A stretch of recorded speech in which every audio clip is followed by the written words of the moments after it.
Puji Tuhan, hari ini kita akan mempersiapkan hati dan jiwa kita semuanya untuk diisi oleh firman Tuhan, supaya firman Tuhan itu boleh bekerja dalam hidup kita semuanya. Mari kita berdoa sebelum kita mendengarkan kebenaran firman Tuhan, mempersiapkan hati, jiwa, roh kita, supaya tanah dan pikiran dan hidup kita menjadi tanah yang sangat gembur untuk firman Tuhan. Bapak, kami berdoa supaya Tuhan terus-menerus memberkati kami dengan firman Tuhan yang membuat kami cakap, Tuhan membuat kami cerdas dan memberikan pengetahuan serta kekuatan untuk kami sanggup dan cakap menghadapi setiap masalah-masalah dalam hidup kami. Terima kasih ya Tuhan, kami mengucap syukur dan kami siap mendengarkan firman-Mu. Dalam nama Tuhan Yesus Kristus kami berdoa, haleluya, amin. Mari Bapak Ibu ya semuanya, kita akan membuka di dalam 2 Timotius pasal yang ke-4 ayat yang ke-11. Kita akan berbicara tentang sahabat dalam sunyi. Mari kita akan membacanya bersama-sama. 2 Timotius pasal yang 4 ayat yang pertama. Hanya Lukas yang tinggal dengan aku, jemputlah Markus dan bawalah ia kemari, karena pelayanannya penting bagiku. Amin. Berbahagialah kita yang membaca kebenaran firman Tuhan, menyimpan melakukannya, karena firman Tuhan itu akan menjadi berkat bagi kita semuanya. Dapat dikatakan bahwa manusia dapat hidup 40 tahun, 40 hari, tanpa dia tersedia oleh makanan, tanpa ada dukungan air, tanpa dukungan oksigen pun mereka masih bisa dikit dalam beberapa menit. Tetapi kita tidak bisa pungkiri bahwa kita tidak bisa hidup tanpa seorang teman atau sendirian. Karena untuk kita bisa bertahan hidup, kita membutuhkan relasi atau teman. Karena pada dasarnya manusia adalah manusia sosial, jadi dia membutuhkan orang lain. Kalau Bapak Ibu semuanya berada dalam masalah-masalah yang sangat genting, yang sangat sulit, kita tidak bisa mengatasi sendirian. Kita membutuhkan orang lain. Ada satu link nomor telepon yang seringkali dipahami oleh orang lain ketika kita menghadapi masalah-masalah, yaitu link nomor teleponnya adalah 119. Ketika kita menghadapi masalah, kita segera telepon dan kita akan mendapatkan dukungan dan pertolongan dari telepon atau orang-orang yang memang berkecimpung di sana untuk memberikan bantuan dan pertolongan dalam hidup kita semuanya. Artinya, karena kita adalah makhluk sosial, kita membutuhkan orang lain, kita membutuhkan pertolongan orang lain. Nah, kita membutuhkan sahabat-sahabat yang bukan sekedar teman. Kita butuh sahabat yang memberikan dukungan pertolongan kepada kita semuanya.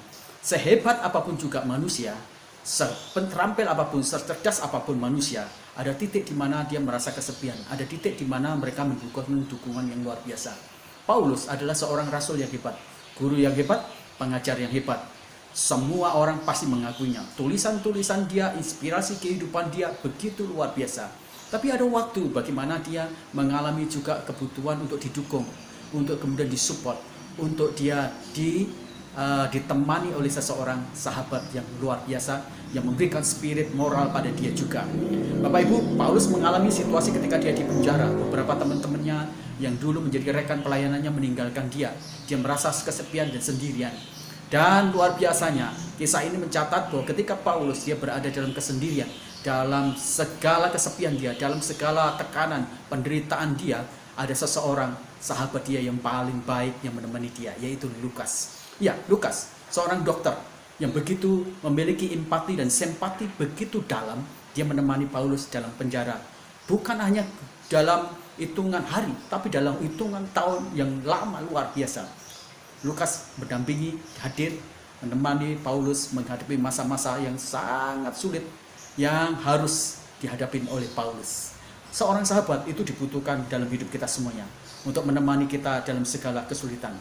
Mencari teman untuk bersukaria, mencari teman untuk berbagi kegembiraan, mencari teman ketika kita berada dalam titik-titik kita punya dan kita kaya sangat mudah.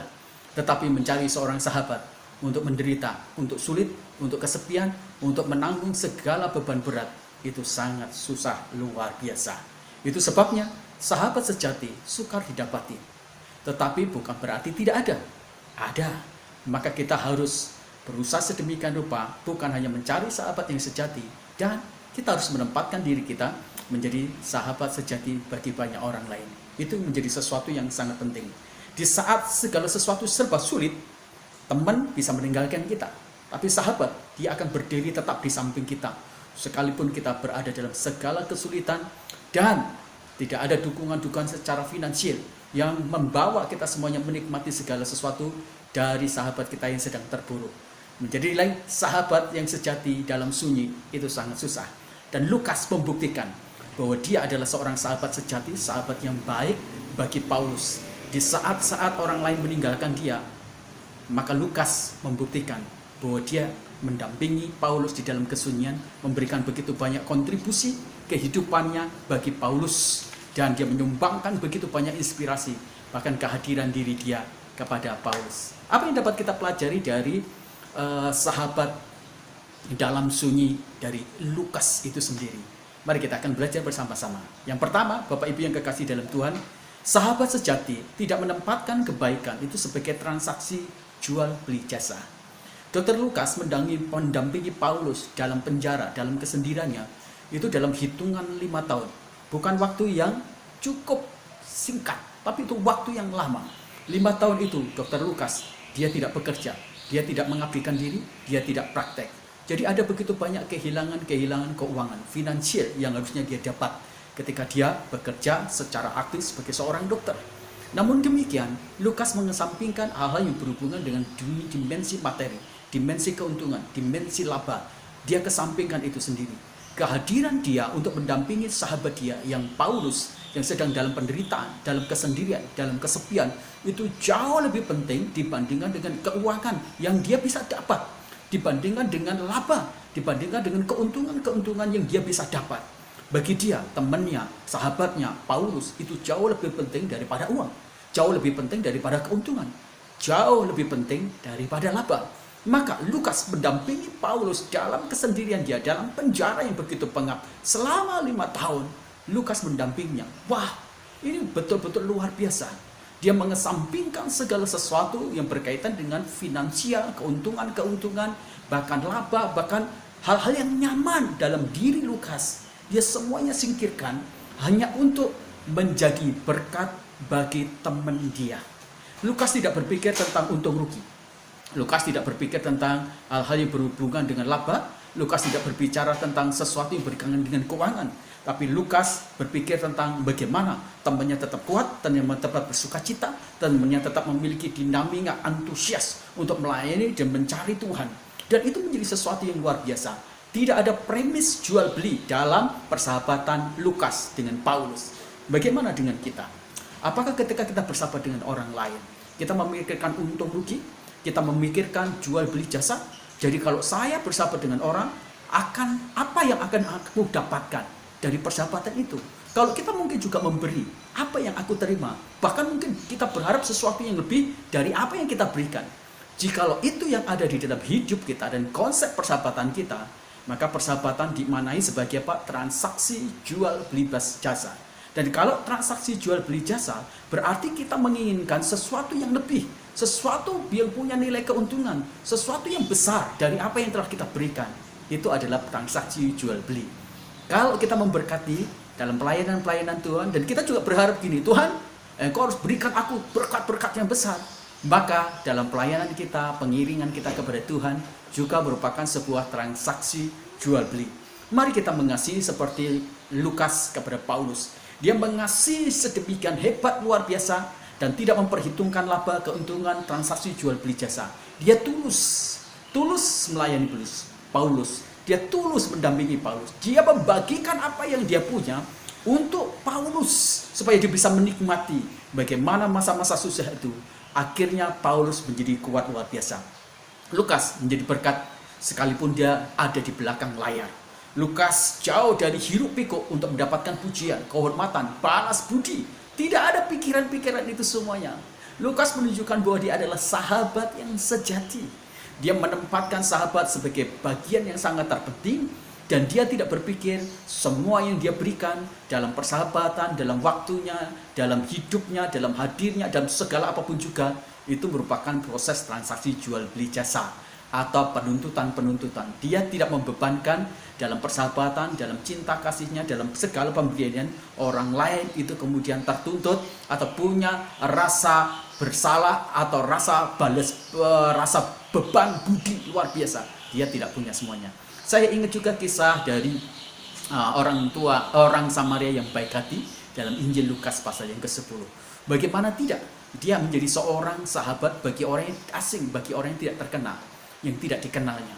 Ketika dia membawa orang Samaria, orang Yahudi yang sedang dirampok sampai habis-habisan, luka, dia bawa sampai ke tempat penginapan supaya bisa dirawat, dan dia keluarkan dana Bahkan dia berkata, kalau kurang maka aku akan ganti lagi. Dan tidak ada tuntutan di sana. Tuntutan balas budi, tuntutan kebaikan, dan tuntutan balik lagi tentang keuangan dia.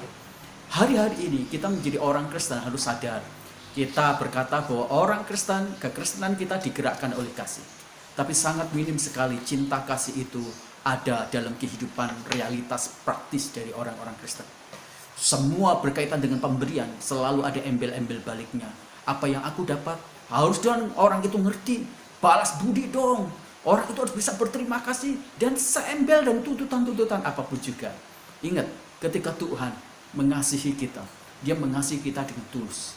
Kita tidak memiliki kemampuan untuk membalasnya. Tapi Tuhan menolong kita, Dia memberikan nyawanya. Sekalipun kita tidak punya kemampuan untuk membalasnya, tapi Tuhan mengasihi kita luar biasa. Tidak ada transaksi jual beli di sana. Yang ada Tuhan terus-menerus mengasihi kita tanpa batas. Yang pertama. Yang kedua, kita belajar dari Dr. Lukas tentang sahabat dalam sunyi. Apa yang dapat kita pelajari yang kedua? Yang kedua adalah sahabat sejati selalu hadir memberi dukungan saat lemah. Bapak Ibu yang kekasih di dalam Tuhan, di dalam 2 Timotius ini, pasal 4, Paulus juga menyatakan dan menjelaskan tentang beberapa teman-teman dia, rekan-rekan dia yang meninggalkan dia. Kenapa? Karena ketika dia ikut Paulus, semua yang dihadapi penderitaan, kesulitan, bahkan hal-hal yang tidak nyaman, tidak enak, menyenangkan. Nah, beberapa teman-teman Paulus itu meninggalkan Paulus. Kenapa? Karena tergoda dengan kemewahan. Tergoda dengan apa? Godaan dunia. Bagaimana mapannya dunia ini, bagaimana dunia memberikan kepada dia kesempatan-kesempatan untuk menjadi orang kaya, orang mumpuni, semua itu. Dan akhirnya beberapa teman-teman Paulus meninggalkan dia dan tidak lagi mendampingi dia. Kenapa? Karena ikut dengan Paulus mengalami penderitaan, kesulitan. Dan itu yang menyebabkan akhirnya Paulus merasa sedih. Kenapa? Karena teman-teman yang baik akhirnya meninggalkan dia hanya gara-gara mengejar segala sesuatu yang bersifat duniawi, kemapanan, kenyamanan di dalam diri dia. Aristoteles, salah seorang filsuf Yunani berkata, menjadi seorang teman itu adalah pekerjaan yang mudah, tetapi persahabatan adalah buah dari buah yang lama berbuah. Jadi ungkapan ini menyatakan bahwa mudah untuk mencari dan berbagi, teman untuk tertawa, teman untuk berfoya-foya, teman untuk menikmati segala sesuatu berkat-berkat yang baik. Tetapi sulit mencari seorang sahabat untuk mendampingi kita di saat kita lemah, mendampingi kita di saat kita terpuruk, mendampingi kita di saat kita pailit atau bangkrut, mendampingi kita di saat kita tidak punya apa-apa. Sangat susah mendapatkan sahabat seperti itu. Nah, kadang-kadang seorang sahabat justru ditemukan dalam kondisi kita menjadi tidak punya. Maka kalau ada orang-orang yang mendampingi kita dalam segala kesulitan, dalam segala kejatuhan kita, kasihi dia, karena dia adalah sahabat sejati kita semuanya. Bapak Ibu yang kekasih di dalam Tuhan, Dr. Lukas adalah seorang sahabat sejati. Dia mendampingi masa-masa Paulus menghadapi kesulitan, bahkan pelayanan-pelayanan dia di misi yang kedua, pelayanan misi yang ketiga. Dia menghadapi penjara bersama-sama dengan Paulus. Dia menghadapi masa-masa kesukaran, mendampingi Paulus juga di masa-masa aniaya. Dia juga merasakan di mana kekurangan, dia merasakan juga di mana kelebihan. Dia juga merasakan bagaimana dia dihormati. Dia juga merasakan bagaimana dihina, dibully luar biasa. Dia bersama-sama dengan Paulus di sana. Dalam Kisah Rasul pasal 16 ayat yang ke-10, Bapak Ibu. Juga di dalam Kisah 20 ayat 5. Kisah 21 ayat 18. Kemudian di dalam Kolose pasal 4 ayat 14. Filemon 1:24. Di sana direpresentasikan, digambarkan, dijelaskan bagaimana Lukas itu mendampingi bersama-sama dengan Paulus. Wah, luar biasa. Seorang sahabat sejati, dia selalu memberikan dukungan kepada sahabatnya yang sedang lemah. Dia tidak membuli, dia tidak menghakimi. Beberapa dari kita, ketika kita melihat orang-orang atau sahabat kita yang lemah karena mungkin punya masalah, kita menjauhi, kita bukan hanya sadarkan menjauhi, tapi kita menghakimi, kita membuli, dan kita mencaci maki, bahkan kita kemudian tidak mau mendekat sama dia. Takut, karena kita kena getah menurut mereka semuanya. Tapi sahabat sejati tidak demikian.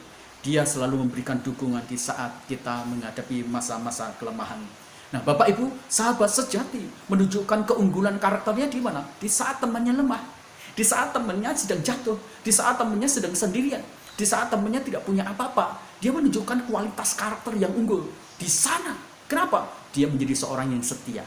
Dia mendampingi, dia terus hadir, dia meneguhkan, dia menguatkan, dia support luar biasa. Keunggulan sahabat sejati itu ditemukan justru di dalam masa-masa kita sedang ada di bawah, bukan di atas. Ketika kita sedang menghadapi masa-masa yang begitu sulit, bukan pada saat enak. Ketika kita menghadapi masa-masa kita terpuruk, bukan masa jaya. Di sanalah kita bisa mendapatkan seorang sahabat sejati dalam hidup kita semuanya. Saya, Bapak Ibu, mendapatkan satu berita yang bagi saya sangat miris. Ada satu negara yang begitu besar, makmur, dan negara yang sangat dianggap modern, yaitu Korea Selatan. Tapi beberapa orang-orang Korea Selatan ternyata mereka menghadapi satu situasi penyakit sosial, yaitu kesendirian, kesepian. Mereka tidak punya sahabat.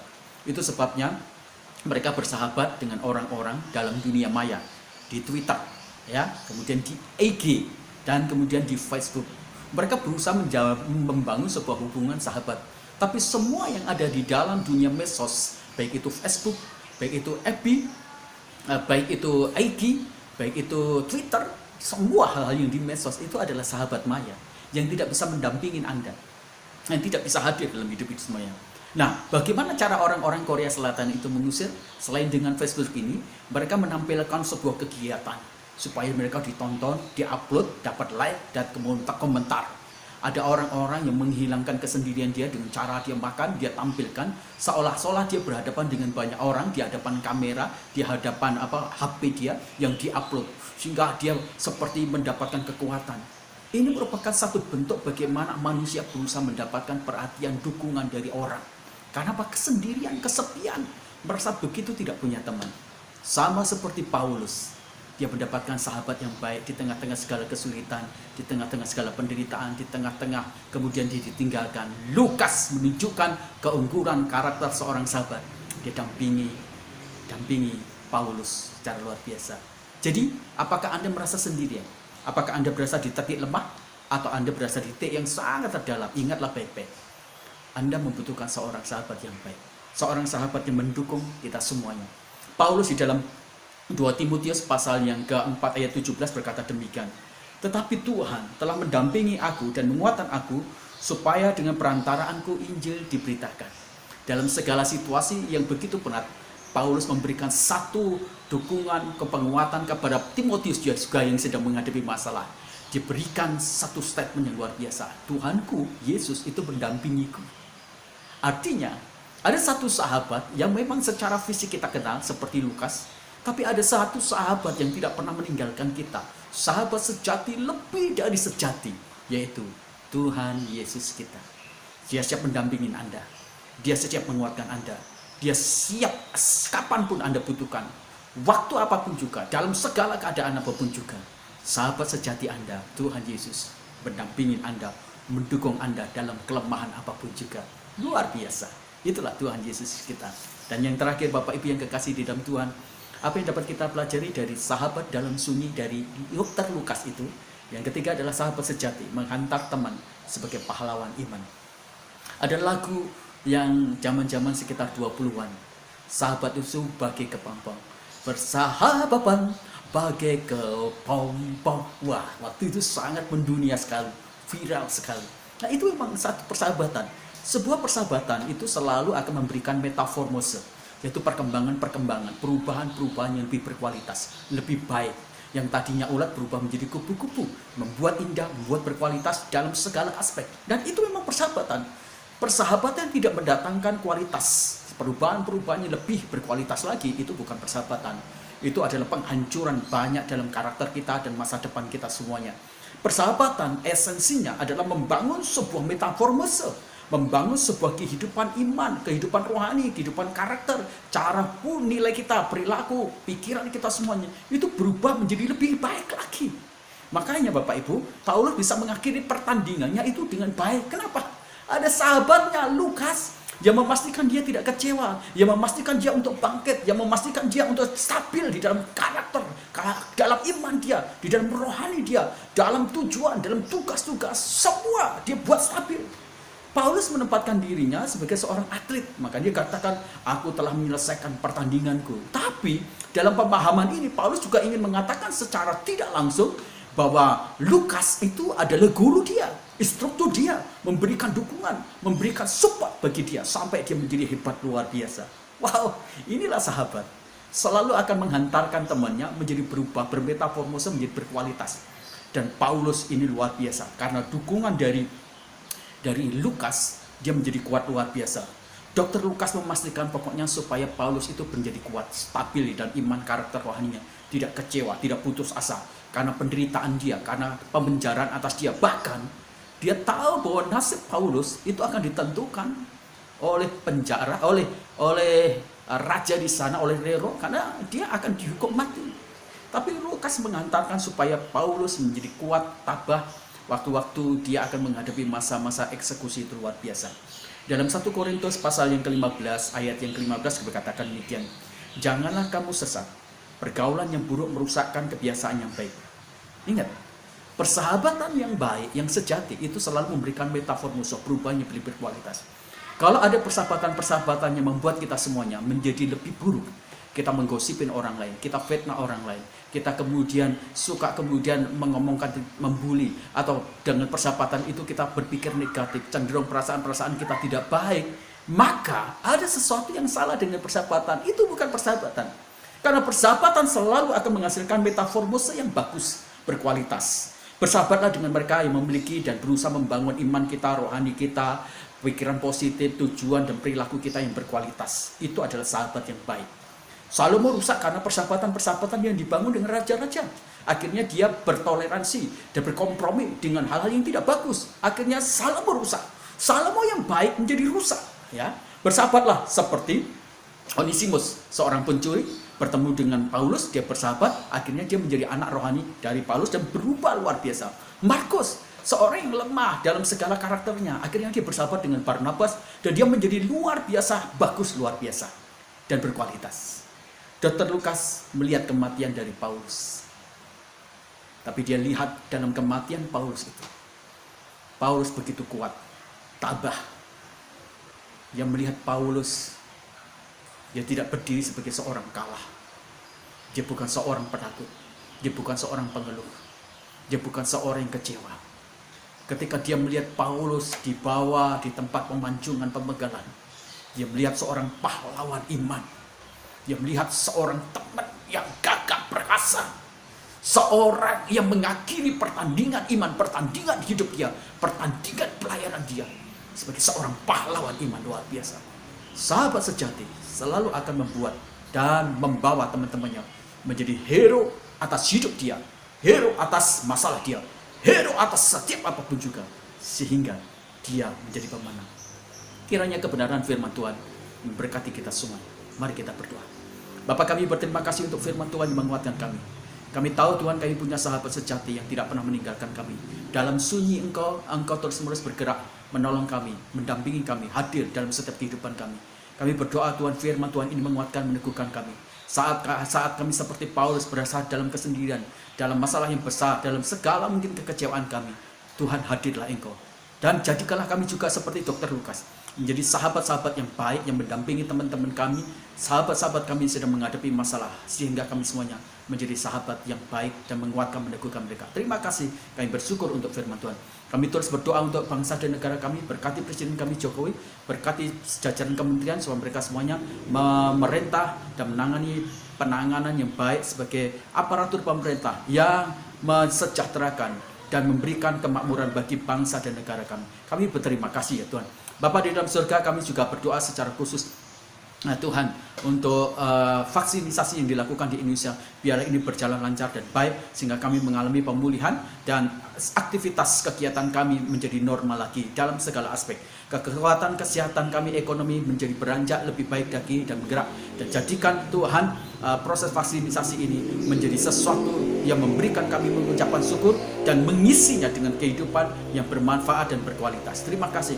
Kami terus berdukung doa untuk kota kami, berkati kota kami, baik itu di ekonomi, baik itu di pemerintahan kami, menjadi kota yang diberkati oleh Tuhan. Kami juga terus berdukung doa untuk Tuhan sponsor kami, mitra-mitra kami, juga berdoa untuk yayasan-yayasan telah memberkati gereja kami. Dalam nama Tuhan Yesus Kristus, Tuhan Engkau memberkati, Engkau yang campur tangan, Engkau terus-menerus Tuhan membawa mereka menikmati berkat-berkat Tuhan yang bagus, yang luar biasa. Kami menyerahkan seluruh sponsor dan mitra-mitra kami dalam berkat Tuhan. Bapak, kami juga berdoa secara khusus untuk orang-orang yang bernasar untuk membangunkan sebuah gereja bagi kami. Tuhan berkati, Tuhan, ekonomi mereka, usaha mereka, properti mereka, semua yang berji barang-barang yang dijual, Tuhan bisa laku luar biasa. Tuhan memberkati jemaat kami dalam segala pergumulan ekonomi, kekuatan mereka, juga Tuhan masa depan mereka. Tuhan, Engkau campur tangan memberkati rohani iman jemaat kami supaya terus-menerus bertumbuh dan makin mengasihi Tuhan. Memberkati juga Tuhan untuk pergumulan-pergumulan jemaat kami, baik itu anak-anak, remaja kami, sekolah minggu kami, dan sekolah anak-anak kami, pergumulan keluarga mereka. Tuhan, Engkau campur tangan, dan biarlah tangan Tuhan memberkati mereka. Terima kasih Tuhan.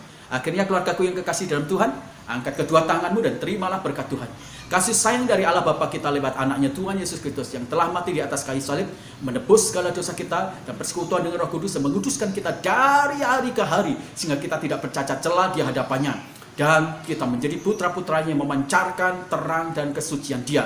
Itulah sebabnya Tuhan memberkati keluargamu, Tuhan memberkati usahamu, apa saja yang dikerjakan oleh kedua tanganmu diberkati oleh Tuhan. Tuhan memberkati masa depanmu, Tuhan memberkati kesehatanmu, keluar masukmu, engkau hanya bisa menemukan pintu berkat Tuhan. Damai sejahtera dari Allah Bapa menyertai kita mulai hari ini sampai selama-lamanya. Pulanglah dengan berkat rohani, berkat jasmani, bagikan itu kepada orang lain, dan Tuhan akan menyatakan terus-menerus berkatnya dalam hidupmu, dan beritakanlah Injil, maka Tuhan akan menyatakan tanda ajaib dalam hidupmu. Dalam nama Tuhan Yesus Kristus kami berdoa, haleluya, amin. Tuhan memberkati kita semuanya. Jikalau Bapak Ibu semuanya membutuhkan dukungan doa dari kami semuanya, silakan Bapak Ibu menuliskan di chat channel YouTube kami semuanya. Pasti kami akan dukung dalam doa. Tuliskan pokok-pokok Bapak Ibu semuanya, pokok-pokok doa Bapak Ibu semuanya. Tuhan memberkati, selalu semangat di dalam kasih karunia Kristus Yesus. Haleluya, amin. Tuhan Yesus memberkati kita.